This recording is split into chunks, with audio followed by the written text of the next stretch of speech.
Good morning, I'm Robin Metz, and I'm going to do a carving demonstration for you today on this piece. It's a shallow bowl with a deep foot, and if I have time, I'm going to be carving on both sides. On this side I'm going to do a sun, and in the foot I'm going to do a moon. That's if I have time. So I'm introducing you to my tools. This is one of my favorite tools. It's called Glasses So I Can See.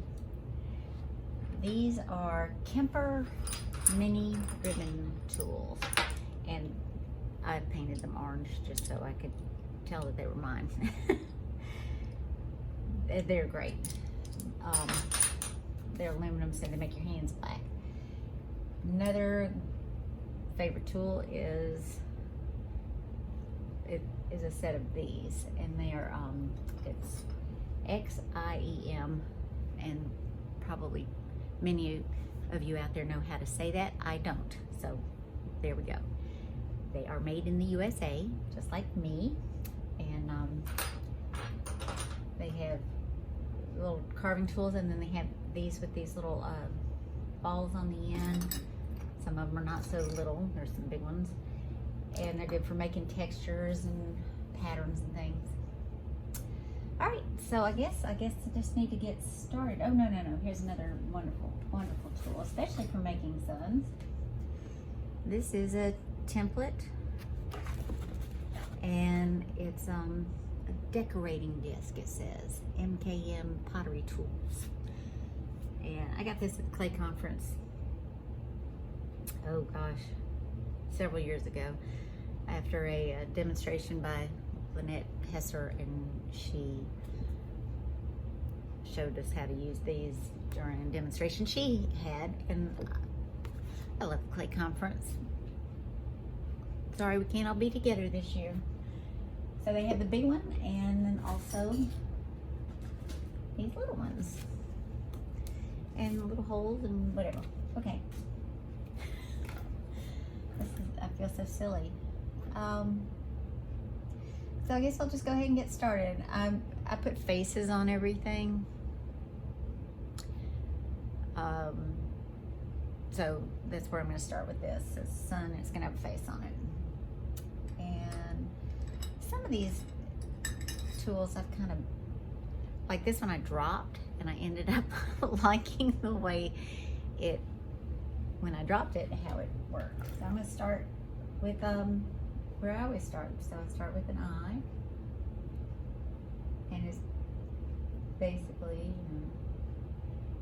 this is a brown clay with a white slip over it, and so it just makes a nice, pretty brown line.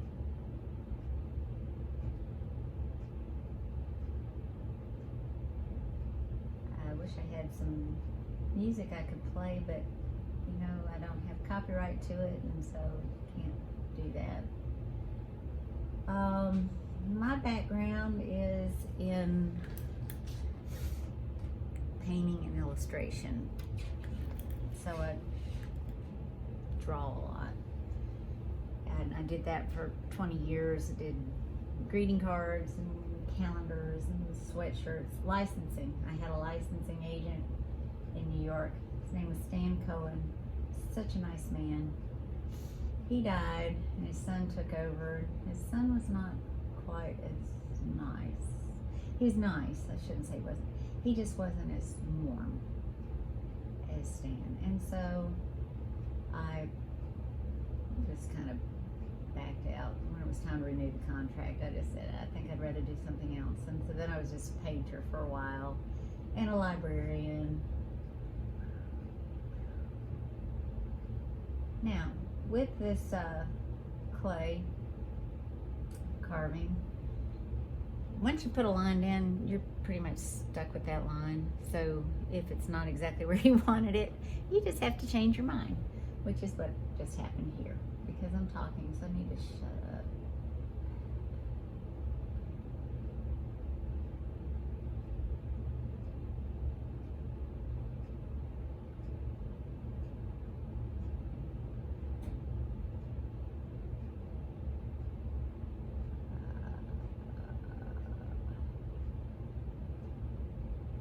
don't have the steadiest hand these days.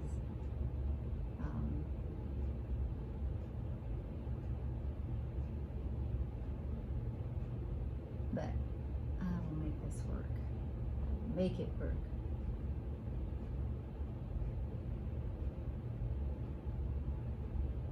Any of you that have met me before and haven't seen me since the clay conference last year, you may notice that I look strikingly different.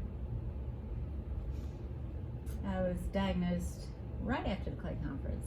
At the end of March, I was diagnosed with pancreatic cancer.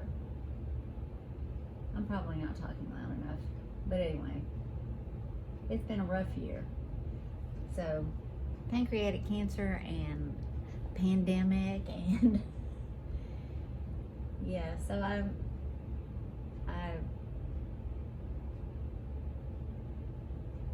it's been a year to fight. There's been a lot to fight for. This is another good tool. So if you're carving and you don't want to use your hand because your hand's too heavy, and it's warm and it can soften the clay white, and you can just smear things, and you don't want that.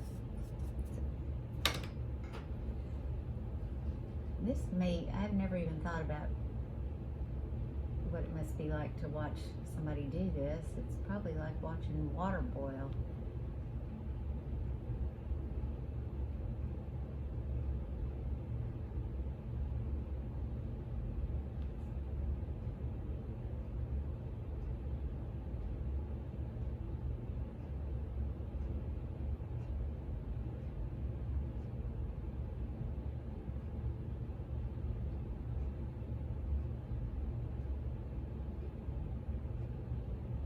And these are not going to be exactly the same because, well,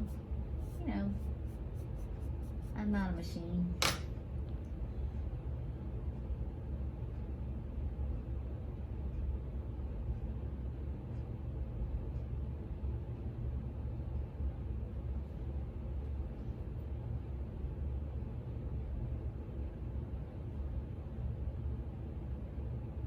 Right here, I'm just adding that little lip that you have below your eye, where your eyelashes come out of there. Let's see, your nose.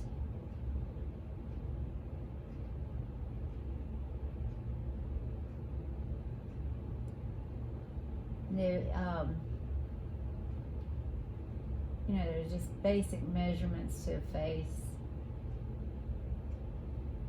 Like the space between your eyes is the width of one of your eyes, so that's why I'm doing all that. And like I said, I messed some of that up, so I've got to make some adjustments there, but it's not that big a deal. And the measurement here is basically from that point to the tip of your nose, and then you've got a little bit of nose underneath there. I'm not gonna make this too complicated though. We don't have all day. You get the little fills from there.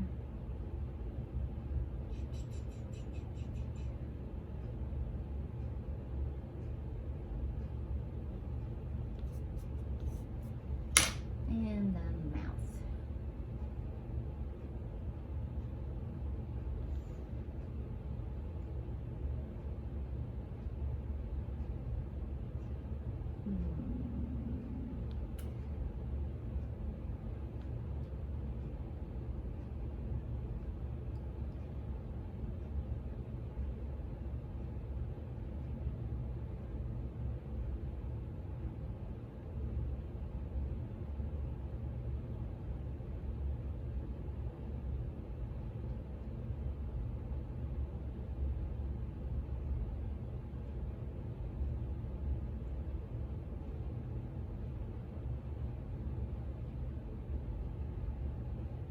A lot of times when I'm drawing, painting and things, I think about all of these things, but I don't think about how I'm going to explain it to anybody. So if I just get quiet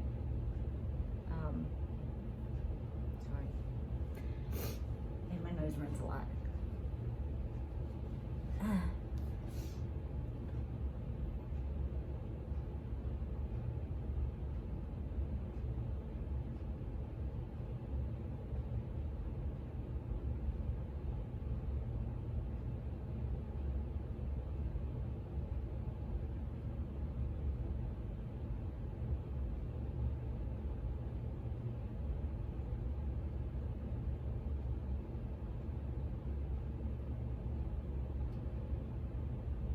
My parents are both artists.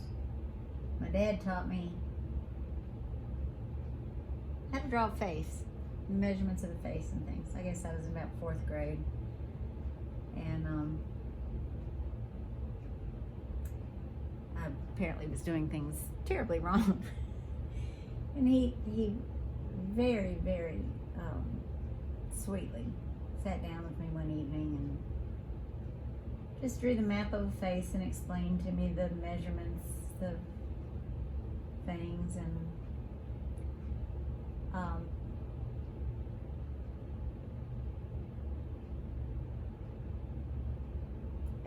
shading and lighting, and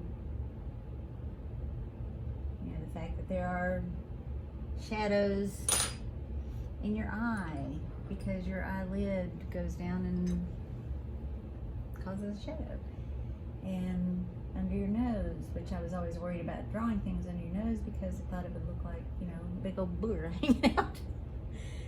And no, he said, no, that's necessary. You need to show that there is a light source and follow that. And then my mom, she was an illustrator of like, children's Sunday school literature,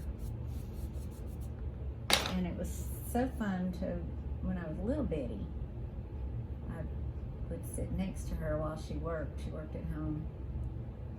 And I would pull her drawings out of the ones that her mistakes. I'd pull them out of the trash and I'd look at them and I'd try to copy them, which I was like 4. So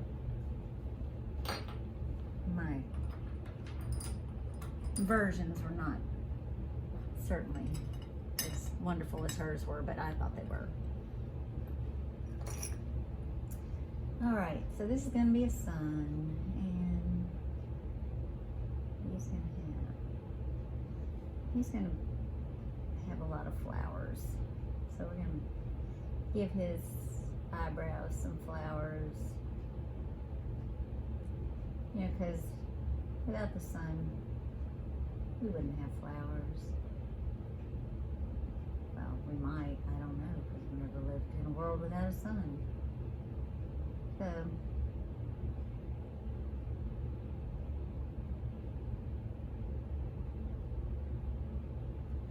oh, basics on the face also. You got pupils. Your pupils are always in the middle of your iris, which I'm sure I don't need to tell y'all that, but I did tell you that I worked as a librarian. I was a school librarian, and also I did art projects with the kids. And they would, if somebody drew a face and they were looking in a different direction, they'd have the iris there and they would just move the pupil over to the side of the iris. Kind of crazy looking. So we're not going to do that. So I'm going to mark a place for the light. And when I do go back to glaze this, I'll put white there.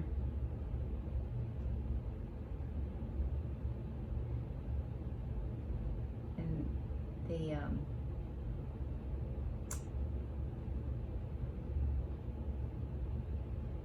the light is going to be the same on the other eye.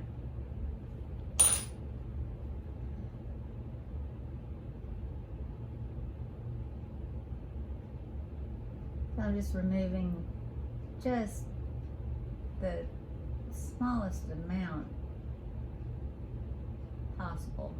Just taking the white slip off to indicate the pupil. You don't want to gouge it out. Just take that top layer off. Okay. And over here, I'm gonna add just some indication of shadow of the upper lid.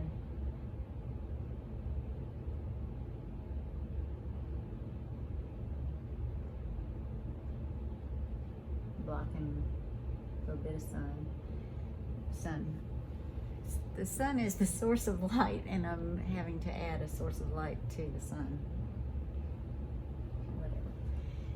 And then the eye itself curves back, and so it's causing a shadow on itself here. I'm just using a tip point of that to make it very as fine a line as can. Other than I could use a needle tool, but whatever. So this is better. It pulls the clay out where a needle tool just drags and leaves a wake like in water. All right, so since I've got the light coming from over here according to this line right here, I'm going to go ahead and continue this.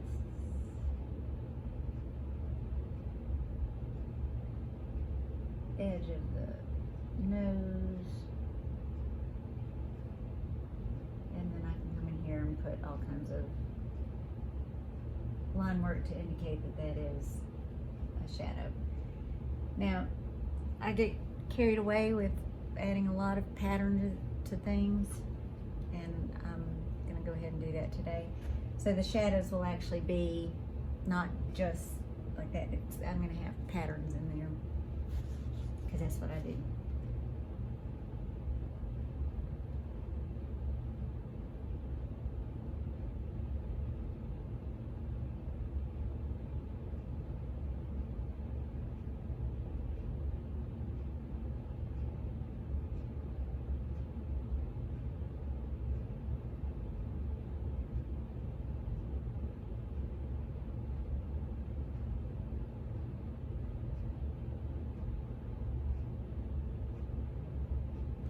I didn't realize how hard this was going to be to do without music.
You really want to be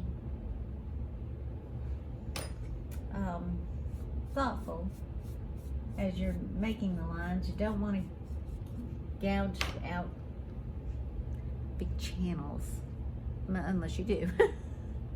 I don't want to.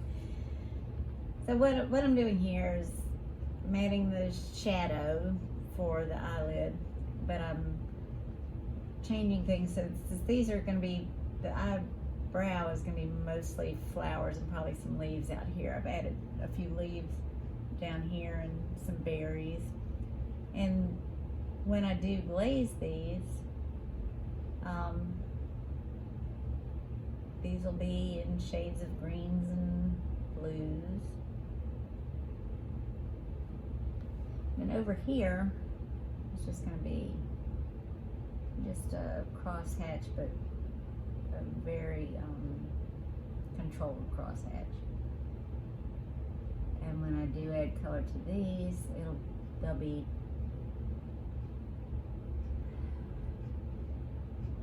where the darker shadows will be, they'll be darker blues and greens, and they'll get a little bit lighter up here. So down here will be, I'll alternate, so it'll be a darker blue and green going all the way into all of these, and then it'll get lighter up here. And then these little, whatever these forms are, they'll continue that alternate getting lighter. These leaves will probably be darker at the bottom and lighter at the top. The iris, I don't know what color those will be, but I think it'll be I think I'll make that a flower. And flowers, you know, they come in all colors, so even brown. So the flower, this might be yellows and oranges, I don't know. I'm not really good at thinking ahead on things. I do like using the colors blue and green together. They're my daughter's birthstone colors. They got peridot and sapphire, and so quite often I put those next to one another to for me to know that they're part of my artwork, because they are.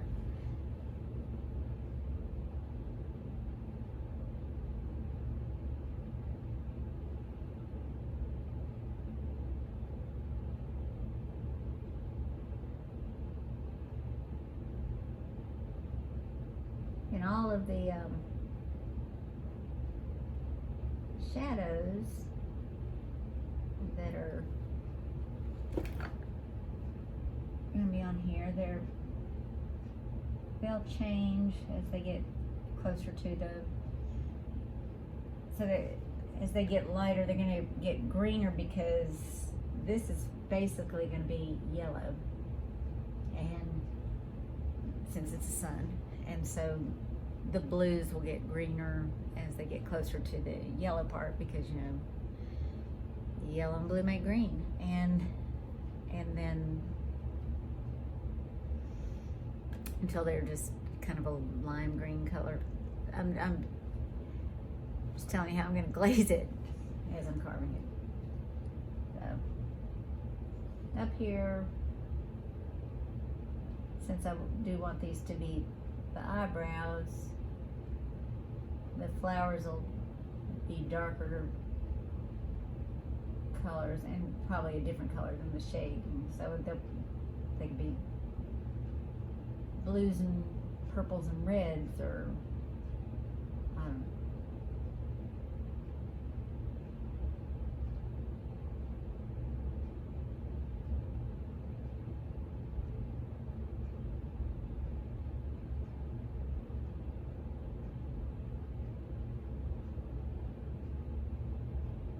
There's some leaves coming out.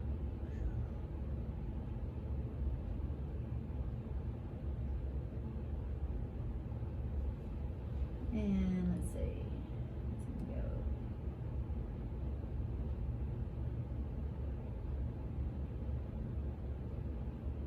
The little flower here.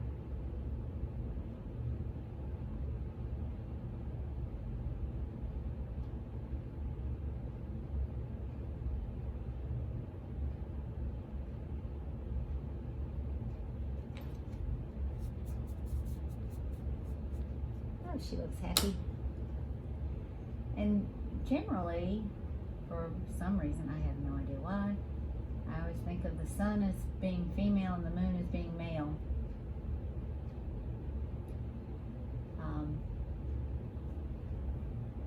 That's just me.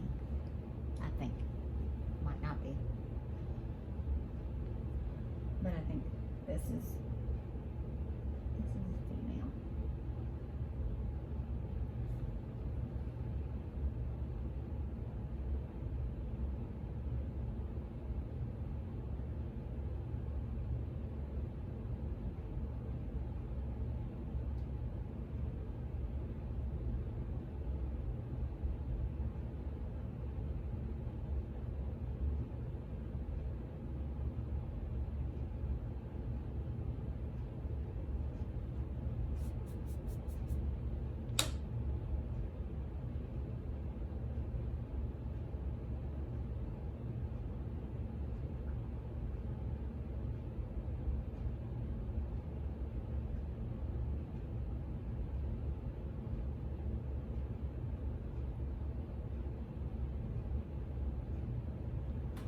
Alright, so let's do some eyelashes of some nature up here.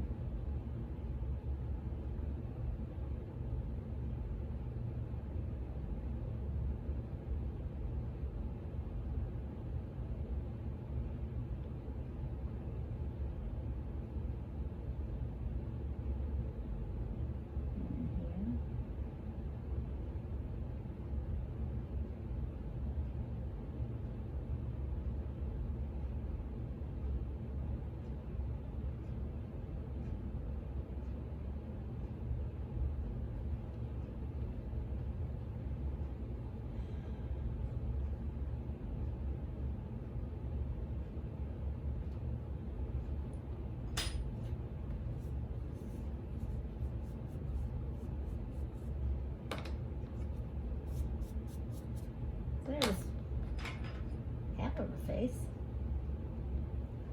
And to the other side.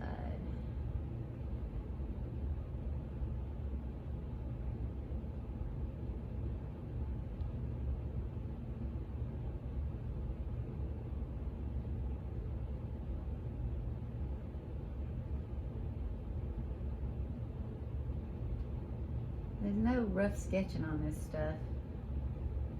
You just have to, I don't know,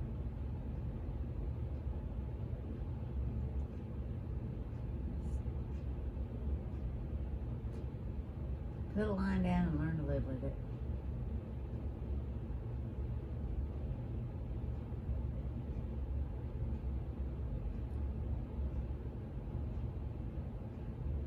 Just change your mind if need be. Do it all the time. And now I'm going to go and remove that little bit of slip where the pupil goes. Like I said, you're just taking off just the tiniest bit possible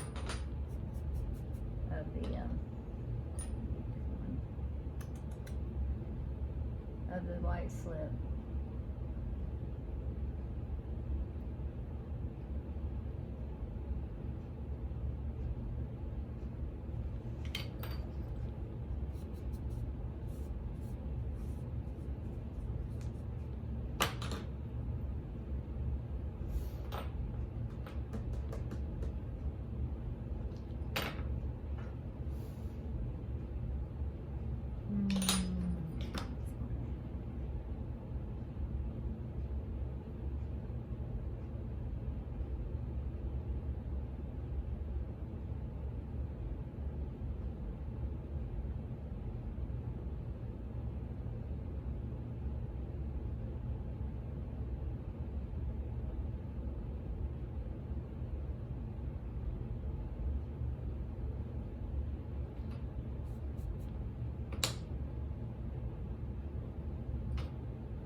Thinking about how I'm going to approach the shading on this eye, above the eye and around it and everything. I'll just do what really doesn't require a whole lot of thinking, which is the shading of the sphere itself.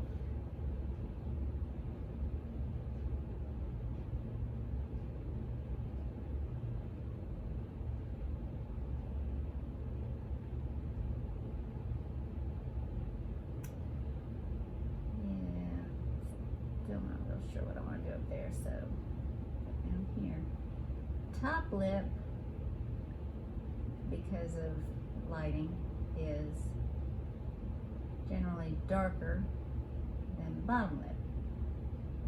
The top lip tucks back and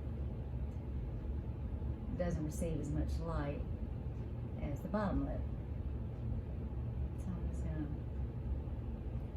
to add some pattern to the top lip. There will be a little bit of pattern on the bottom lip, but it won't be as much.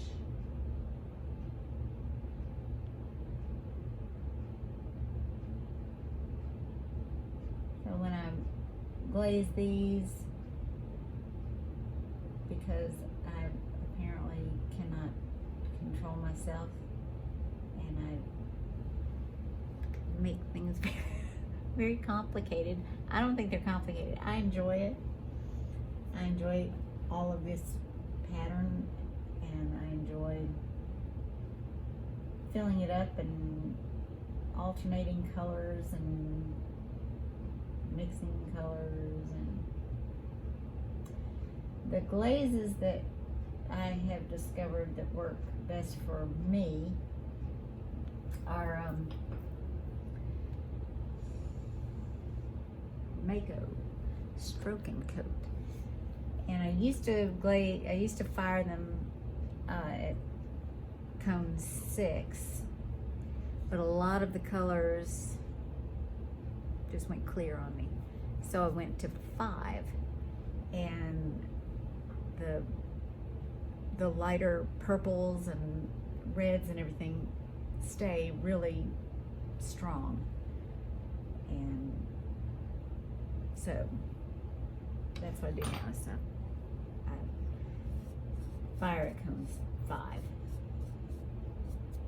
see, where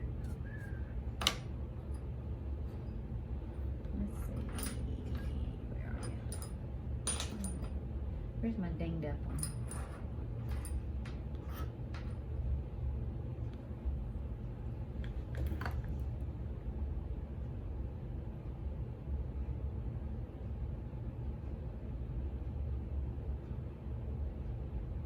So there'll be a little shadow down here where the bottom lip curves back towards the chin. And so there I'm adding just a little circle pattern instead of crosshatch or lines or whatever, because that's just another place to add some other color and do some fun things. So since my light in this image is coming from over here, there will be shadow on this side of the lip where it curves back towards the face. And so I'm going to add a little bit of these lines. But since it is the bottom lip, it'll be lighter colors.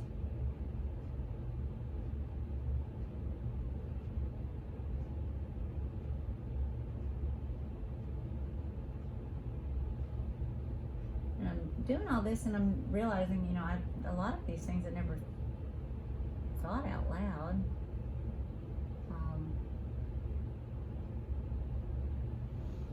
I mean, I think them while I'm doing them. So I'm learning a lot today about the way I think.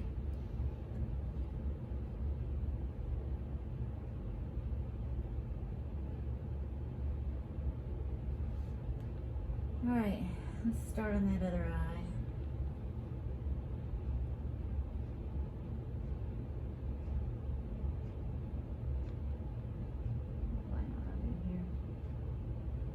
If you're familiar with like Mendi, traditionally like for a Hindu wedding, and they do the henna tattoos on the hands, and so a lot of the patterns that I do are inspired by that, I guess best way to put it.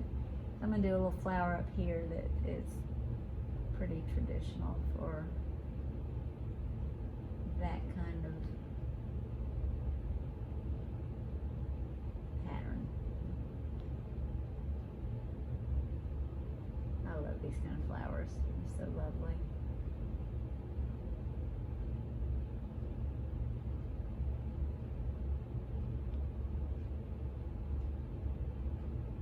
When I was in college, I did take one semester. I took a clay class and didn't like it. I liked my teacher; he's very nice, but I didn't like clay. It was boring to me.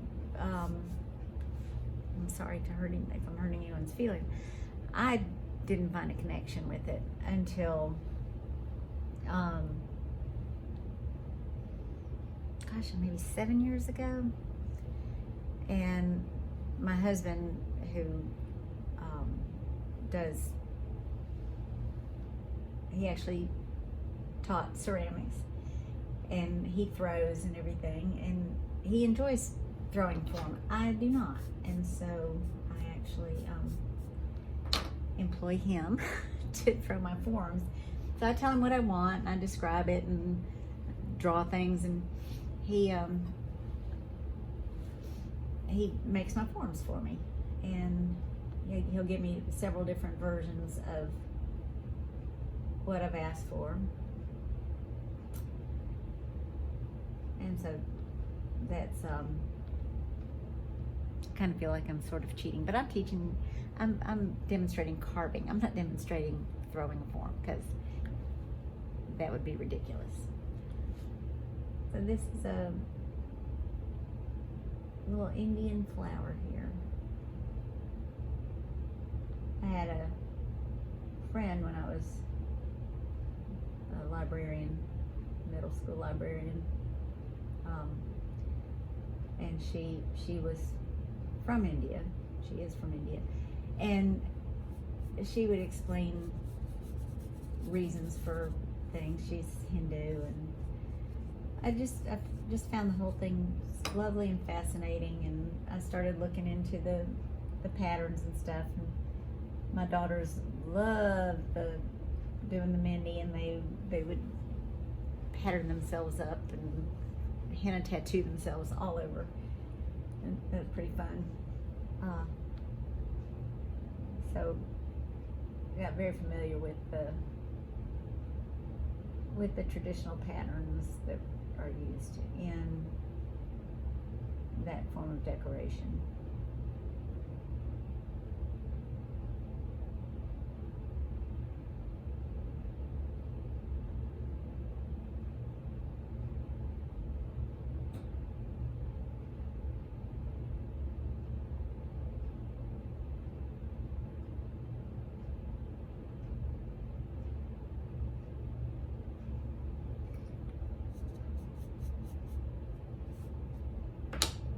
She's so pretty. And then go back and add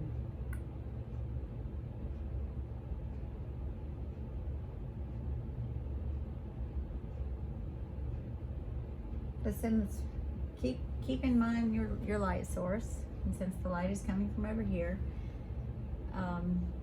there'll be more shading on this side of the eye, because that all of this is curving back. And so on this one, the shadow is caused by the bridge of the nose. On this side, it's caused by the curve of the eye.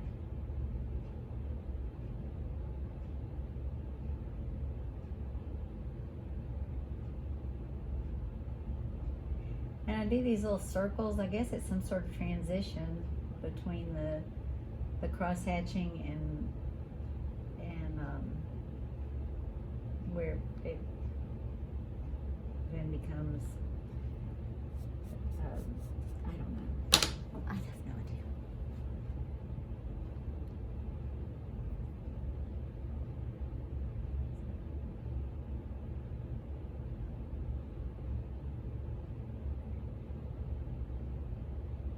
So here there'll just be a little bit of shading here where you get the brow bone. So that would be a highlight there, which if you wear makeup and you know, you've probably learned all of that about highlighting and shading your eyes. I actually had to put on makeup this morning because I came down here and I did a little practice thing and I had no makeup on. Death Warmed Over would have been a compliment to the way I looked. I looked really, really bad, so I ran upstairs. I put on makeup, which I haven't done in a long time, because really, who needs it when you're in quarantine, basically? I have no immune system these days, so I really and truly, it's the highlight of my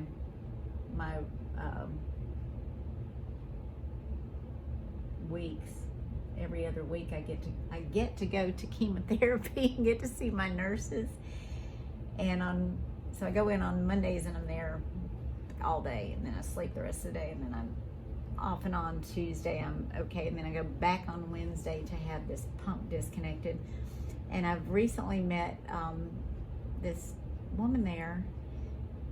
I just kept watching her when I'd go in on Wednesdays, and I'd talk to her a little bit, and found out she's married to my old next door neighbor from when I was in high school. And I was older than him, like 8 years older than him. So other than, you know, I loved his family, and we would have Thanksgiving dinner with them sometimes, or holiday dinner, and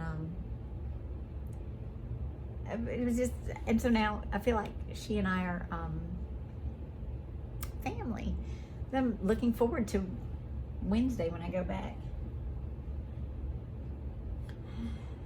So her name's Stacy. She's just as cute as can be. But you know, we're all masked up and we can't. So all I ever wore before was eyeliner and this is when I got dressed up. I'd wear eyeliner and lip gloss. And why bother putting on lip gloss? You're just going to get it on the inside of your mask these days. So I don't do that. Oh, I really am liking her. Yay! For a little shadow here.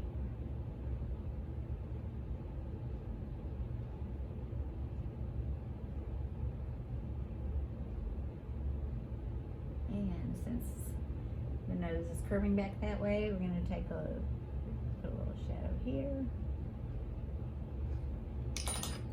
And I'm going to take just the tiniest bit of slip off here.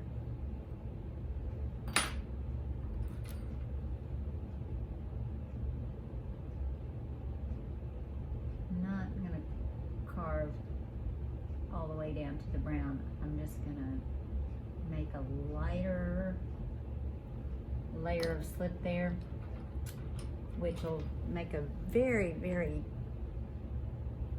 slight shadow. It's not going to be as obvious as this with pattern and everything. And if I go too deep, well, you know, I'm going to have to figure out how to learn to live with that. But that's all right. All right, well, I'm going to turn this off now and turn back on a little bit.